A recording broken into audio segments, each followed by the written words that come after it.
survei Lembaga Penelitian Masyarakat Milenial atau LPMM memotret bahwa Erlangga Hartarto jadi sosok calon presiden yang diinginkan oleh generasi muda. Hal itu disampaikan oleh koordinator survei LPMM, Andre Santoso, terkait tokoh yang berpotensi dipilih oleh generasi Z sebagai Presiden RI ke-8. Hasilnya sebanyak 19,1% generasi Z dan Y jatuhkan pilihan pada Airlangga Hartarto sebagai sosok yang memiliki karakteristik kemampuan dan pengalaman. Erlangga Hartarto layak menjadi presiden karena menurut generasi Z dan Y, Menko Perekonomian tersebut paling bisa diandalkan meneruskan legasi Jokowi.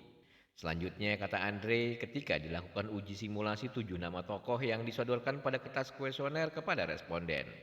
Dengan pertanyaan jika saat ini digelar pemilihan presiden, siapakah yang akan Anda pilih dari sejumlah tokoh berikut ini? Hasil dari jawaban generasi Z dan milenial dalam kertas kuesioner sebanyak 24,3% generasi Z dan Y tidak memberikan pilihan.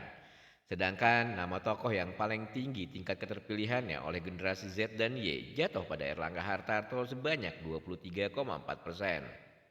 Lalu berikutnya ada nama Ganjar Pranowo 17,2%, Prabowo Subianto 14,7%, Agus Harimurti Yudhoyono 8,2%. Kemudian di jajaran selanjutnya ada nama Anies Baswedan 5,1%, Puan Maharani 4,3%, Muhaimin Iskandar 2,8%.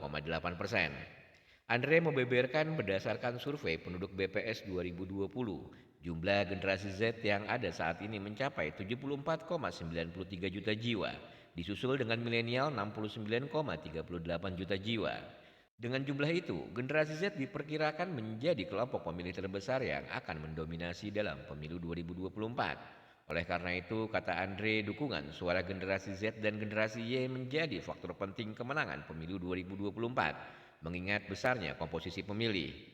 Terkait dengan survei, kata Andre, dilakukan di 34 provinsi di Indonesia, di mana untuk setiap provinsi dipilih secara acak atau random satu kabupaten dan satu kota. Jumlah sekolah diambil dengan teknik proporsional, sampling hingga kabupaten atau kota yang lebih banyak jumlah sekolah memiliki jumlah sampel yang lebih banyak.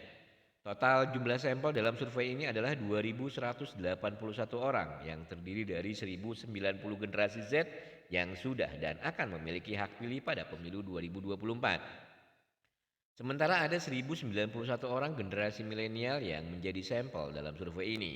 Jumlah itu sudah cukup untuk memotret kecenderungan pemilih sesuai karakter. Sementara itu, margin of error dari penelitian ini sebesar 2,23% dengan besaran tingkat kepercayaan yang mencapai 95%. Penelitian ini mengambil data-data penelitian sejak 21 Oktober sampai 3 November 2022 dan masih cukup relevan untuk dipublikasikan pada Desember 2022.